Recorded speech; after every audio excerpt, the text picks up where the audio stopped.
Ustedes verán y se habrán dado cuenta que hoy leímos desde el versículo 63 en este pasaje de Lucas 22. Y ustedes dirán, bueno, ¿qué pasó con la porción anterior? Porque no sé cuántos se dieron cuenta que nosotros saltamos desde el versículo 54 al 62. El último pasaje que vimos, que hablamos del arresto más injusto de la historia, de los versículos 47 al 53, o al 54 en realidad, tenían que ver justamente con eso. Vamos a saltar los siguientes versículos, porque el pastor Babi hizo una excelente exposición hace unos domingos atrás acerca de la negación de Pedro. Voy a solo hacer algunas menciones nada más, pero no es el pasaje que vamos a mirar.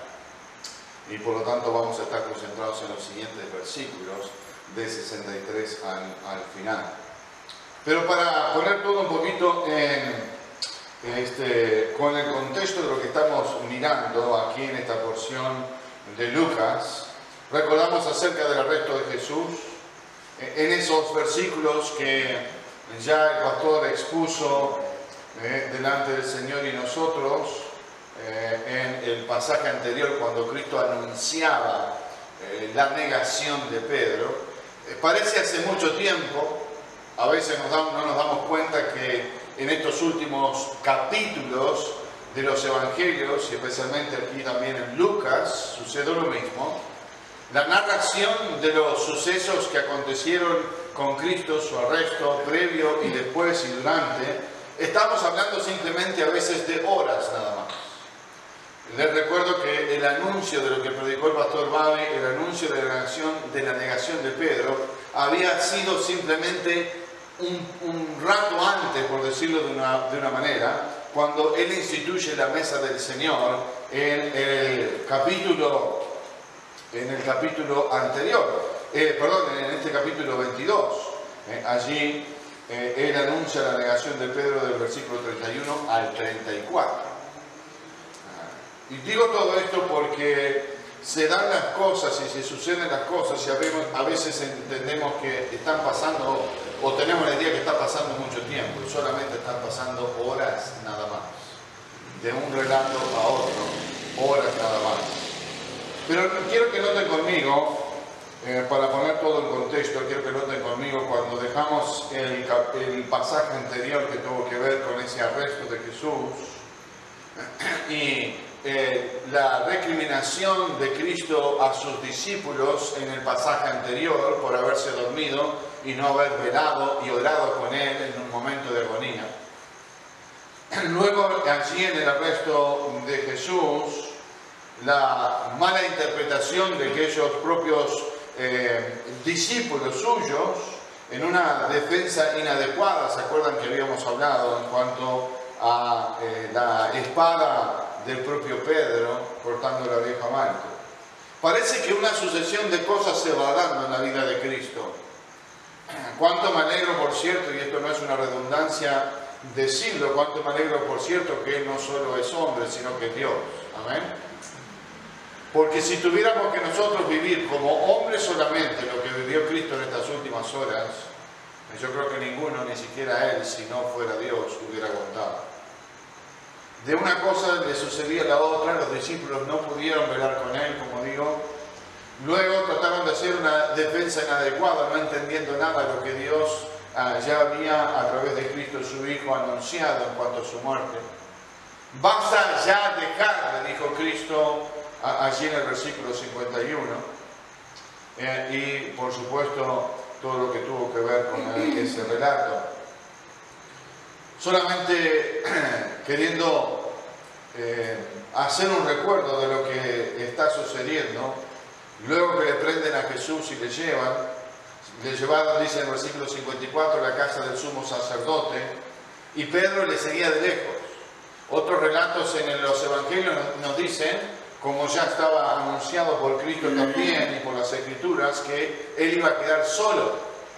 Ninguno de los 11, solamente Pedro, le siguió a Cristo. Los demás todos desaparecieron después que vino la turba y arrestó allí a Jesús. Y es este Pedro que le sigue, es este Pedro que le sigue de lejos, es este Pedro que entra en el patio del sumo sacerdote allí, no a la casa donde estaba Jesús, pero al patio donde están otros, delante de la casa. Allí estaban unos haciendo una cosa y otra, era la madrugada de aquella noche, cuando allí está Pedro, y como Cristo había anunciado, y había ya profetizado, Pedro le negaría 3 veces antes que cantara el gallo, antes que en la mañana cantara aquel gallo. Y así fue una y otra vez cuando le acusaron o le dijeron o lo identificaron a Pedro con Cristo, él negó una y otra vez. La última de sus negaciones, en otros evangelios nos dicen que él no solo miente negando a Jesús, pero también maldice.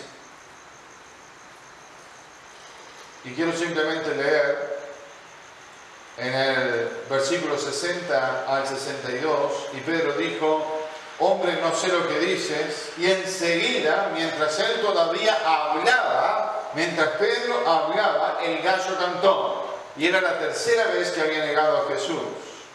Entonces, vuelto el Señor, miró a Pedro.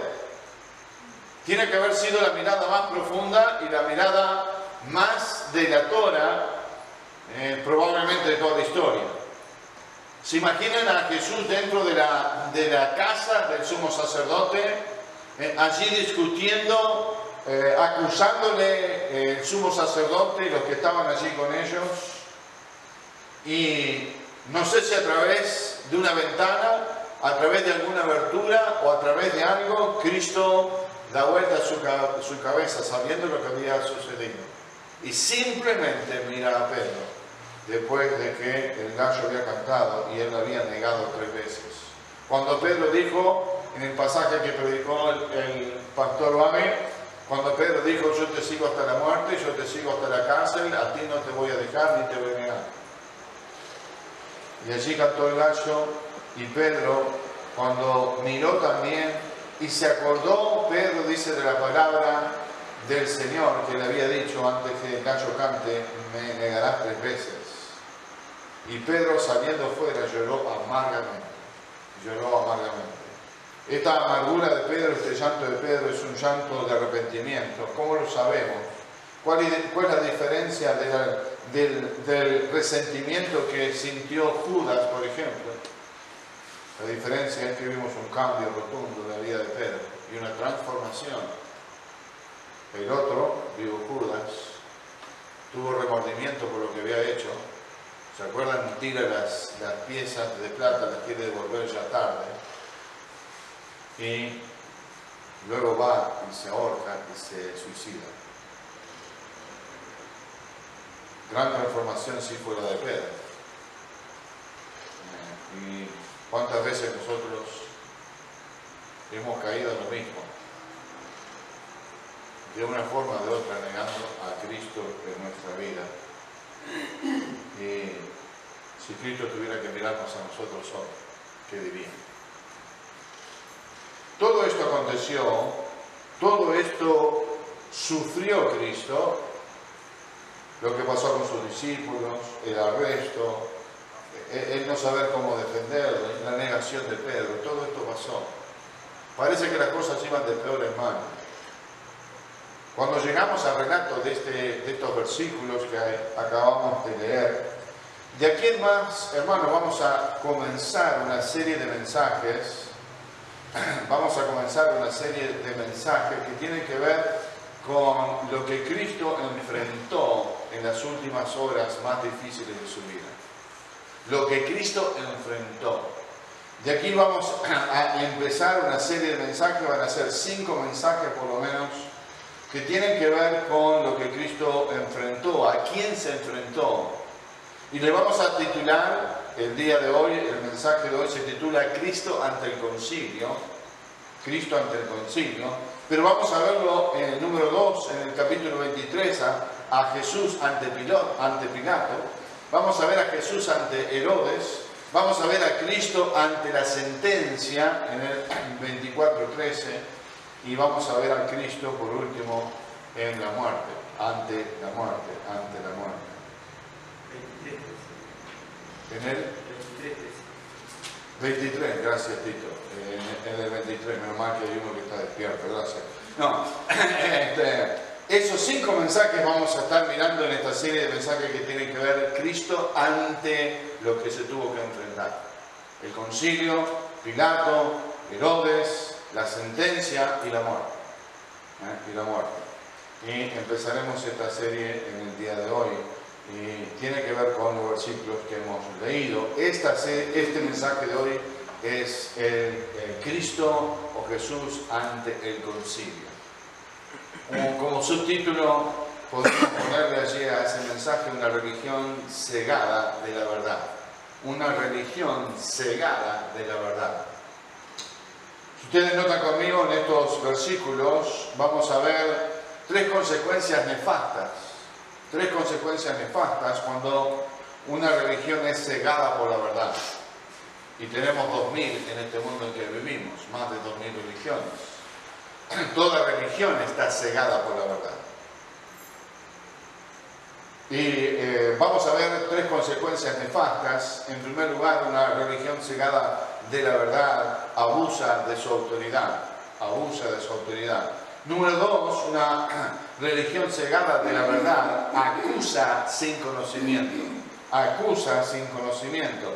Y por último, una religión cegada de la verdad juzga sin reconocer la verdad. Juzga sin reconocer la verdad.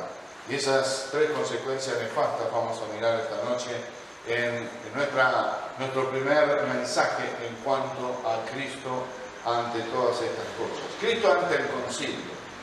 En primer lugar, notemos aquí en los versículos 63 al 65 que, como he dicho, una religión que obviamente es cegada de la verdad, está cegada del conocimiento de las Escrituras y de la verdad, no lo reconoce, comienza a tener consecuencias como estas. Estas no son las únicas consecuencias, sino quiero mostrarles las consecuencias que son patentes en estos versículos de Cristo ante el concilio.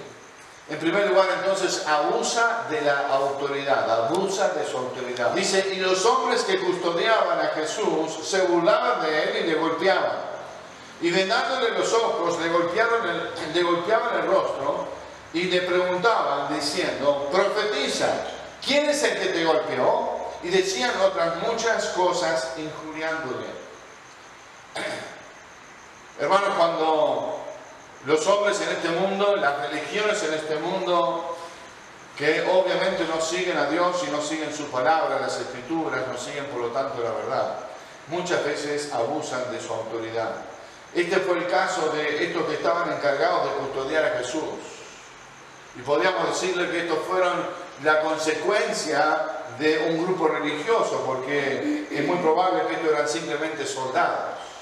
Pero estaban siendo allí ordenados y contratados, de alguna forma decirlo, por este grupo religioso que en un momento vamos a identificarlo claramente. Y los hombres entonces que le custodiaban allí a Jesús, probablemente muchos de aquellos que habían venido en la misma turba que habíamos visto en el arresto de Jesús, muy probablemente sean los mismos que ahora estén allí custodiando a Jesús y se burlan y golpean a Dios. Se burlan y golpean a Dios. Y lo quise poner de esta manera para que nosotros entendamos y pensemos que no solo aquí está en juego Jesús, el hijo del carpintero, como era conocido por algunos, sino que estamos frente a Jesús, el Hijo de Dios. Estamos frente a Jesús, el Dios mismo. Y así están estos hombres en la ignorancia de su conocimiento, en la ignorancia de su ceguera espiritual. Se burlan y golpean a Dios mismo. Y esto es típico de lo que sucede hoy en día en todas las religiones. Se abusan de sus autoridades y podemos dar ejemplos de cuántas religiones en el nombre de su Dios hacen muchas cosas. Se dicen aún de estos tiempos, de los terroristas mismos que han hecho grandes estragos y han sido autores de matar a muchas personas, que en el nombre de su Dios, un Dios que se llama Alá, un Dios que se llama de otra manera, en el nombre de su Dios y de su religión hacen cosas y quitan vidas, se burlan y golpean tanto como estos hombres. Y allí comienza, podríamos decir en estos versículos, en este relato también, el castigo y abuso del Señor. La burla es total, le vendan y le piden que profetice diciendo quién le golpeó. Probablemente estos mismos habían conocido y escuchado las historias, tal vez alguno de ellos estuvo allí mismo escuchándolo a Jesús, profetizar en otros momentos de su enseñanza y de su ministerio. Tal vez estos habían escuchado de las enseñanzas poderosas de Cristo, pero ninguno en su creencia, ninguno en su corazón había aceptado a Cristo como su Señor y Salvador. Ninguno le había reconocido como lo que Él era, Dios. Y están allí cegados en su religión, cegados en su ignorancia, burlándose y golpeando al propio Dios. Vendándole los ojos, le golpeaban el rostro, dice, y le preguntaban diciendo, profetiza, ¿quién es el que te golpeó? ¿Quién es el que te golpeó? Cristo no estaba dispuesto a entrar en el juego de estos hombres, pero una cosa quiero decirles. ¿Qué hubiera pasado si Cristo vendado los ojos como tenía? ¿Qué hubiera sucedido? A estos hombres que no conocía en particular, hubiera podido decirle, fuiste tú Juan, fuiste tú Jacobo, fuiste tú quien sea. ¿Se imaginan si Cristo hubiera profetizado? Él podría decir los nombres de los que le estaban golpeando, porque Él es Dios.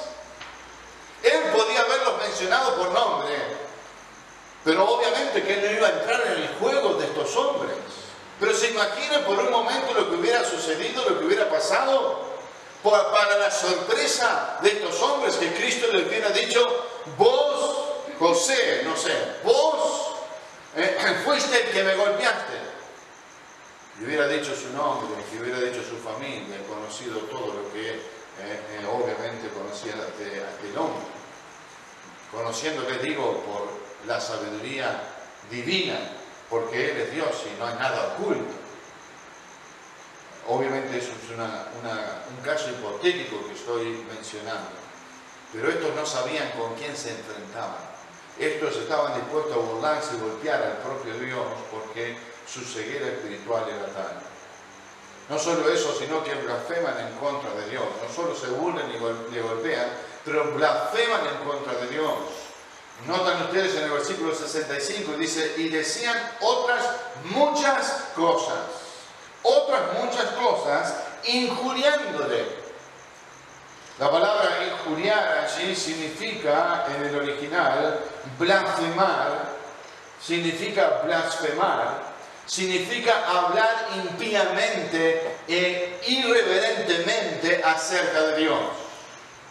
Blasfemar o hablar impíamente e irreverentemente, irrespetuosamente acerca de Dios.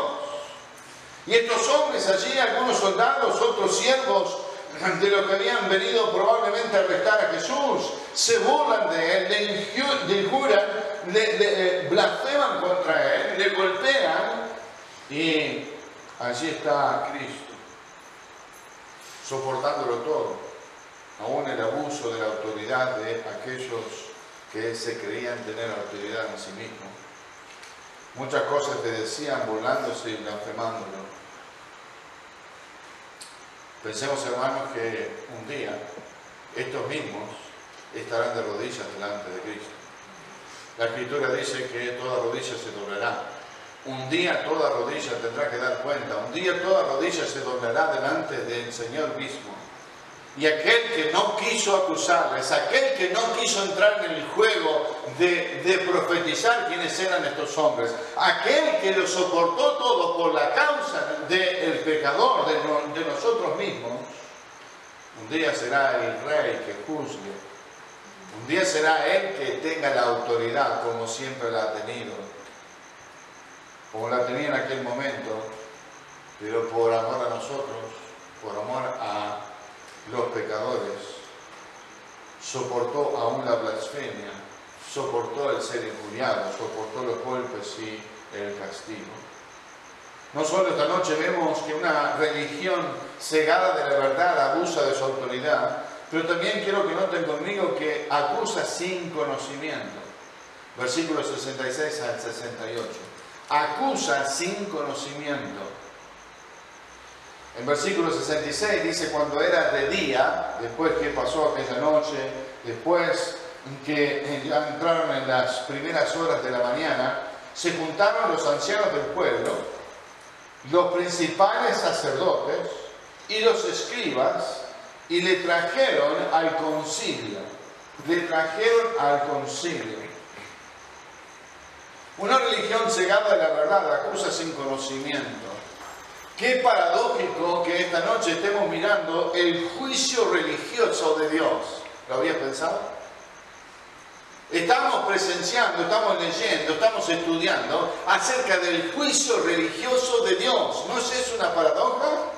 ¿Algo que no entendemos? ¿Algo irrisorio? Que el que esté en tela de juicio, el que esté siendo enjuiciado, religiosamente hablando, sea el propio Dios.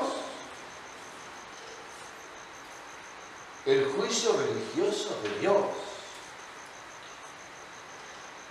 Se juntaron allí los ancianos del pueblo, dicen los principales sacerdotes y los escribas, y lo trajeron al concilio. ¿Quiénes eran o qué era este concilio?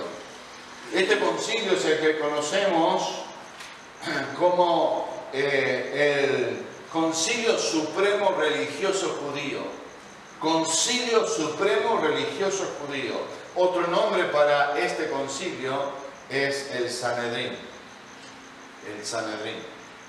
¿Qué era el Sanedrín? Era un conjunto de hombres judíos con autoridades religiosas. Allí están mencionados los ancianos del pueblo. Allí están mencionados los sacerdotes y los escribas. Se dice que el Sanedrín tenía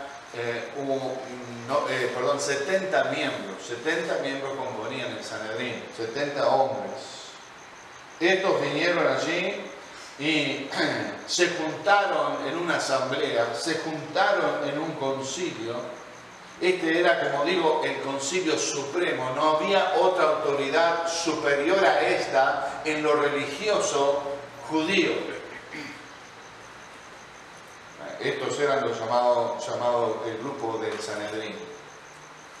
Este se juntó con solo un fin, y noten el siguiente versículo, con solo un fin, el juicio religioso de Cristo.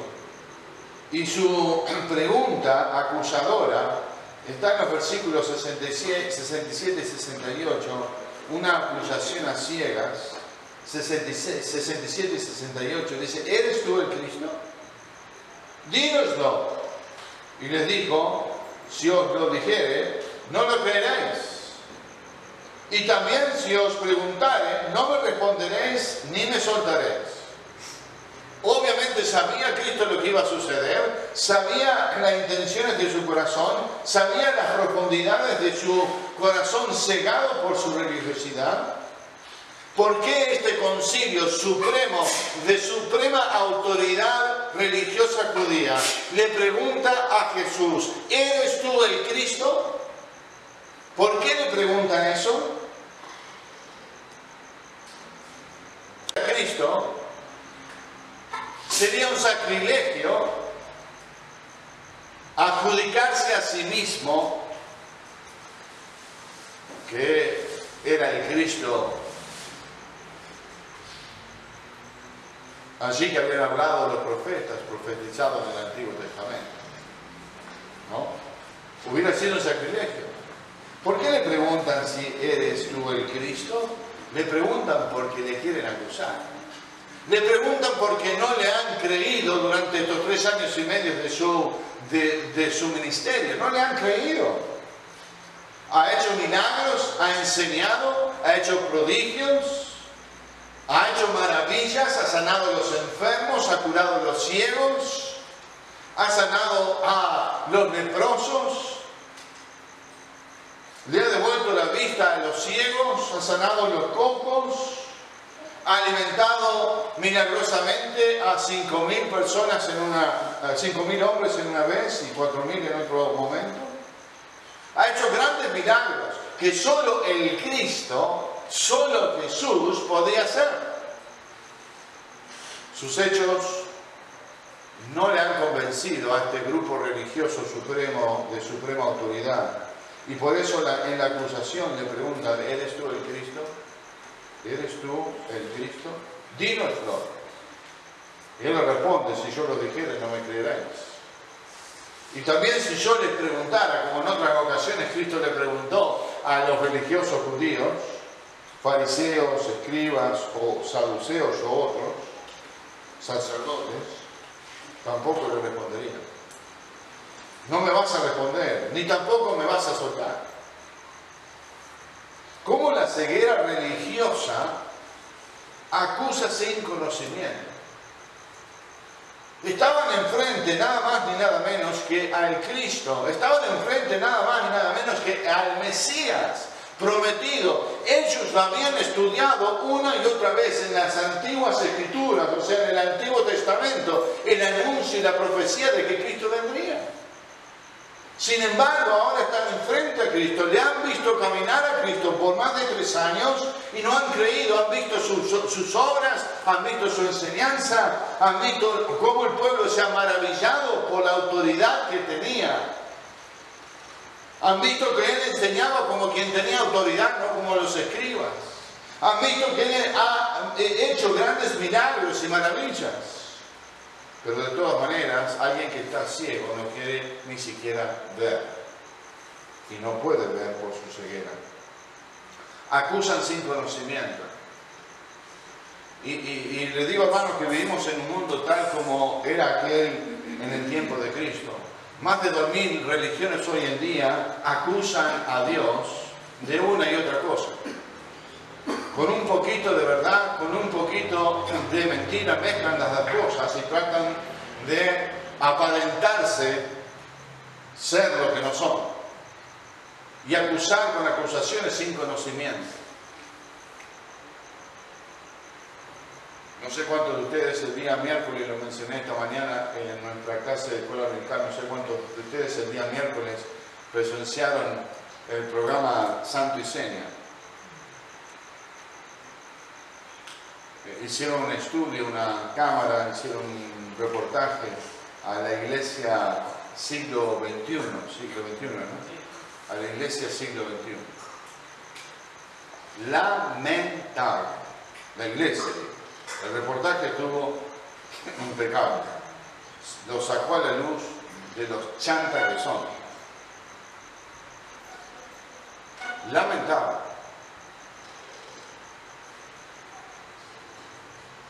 Pero triste, porque la mayoría de la gente que vio ese programa, o mucha gente, mejor dicho, me corrijo, mucha gente que vio ese programa, pensará que iglesias como la nuestra predican lo mismo y hacen lo mismo que estas pseudo iglesias, que se dicen evangélicas, que se dicen predicar de un evangelio bíblico, pero borran con el codo, con sus hechos y con sus enseñanzas toda la poquita verdad que tenían en sus mensajes. Cegados por la verdad, cegados por y cegados por su religiosidad. Muchos acusarán en estos días aún a las iglesias verdaderas, sin conocimiento. No está aquel dicho que entendemos, ¿no? Nos meten todo en la misma bolsa. Tristemente. Pero tu vida y la mía tiene que reflejar el verdadero Cristo y la verdadera transformación que hace Cristo en nuestras vidas. Así que no te preocupes por defender necesariamente, a no ser que te sea demandada razón, como dice la Escritura. Pero vive a Cristo, que tus hechos lo demuestren, y eso simplemente hablará de quién es la iglesia verdadera y quién no. Esta es la iglesia de Cristo, no es nuestra iglesia. Él es el autor. Él es quien nos da la identidad. No un hombre, ni el que está parado en este púlpito. Acusan sin conocimiento. Abusan de su autoridad. Acusan a ciegas. Y la religión hace eso. Ciega del conocimiento verdadero a las personas. Alguien me comentó, creo que conversando con el pastor Babi acerca de este programa y de esta iglesia.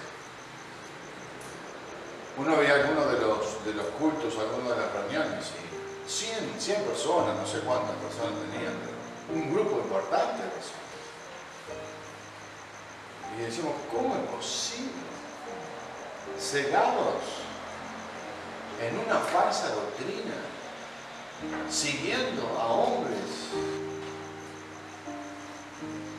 Y la gente cree, y la gente sigue.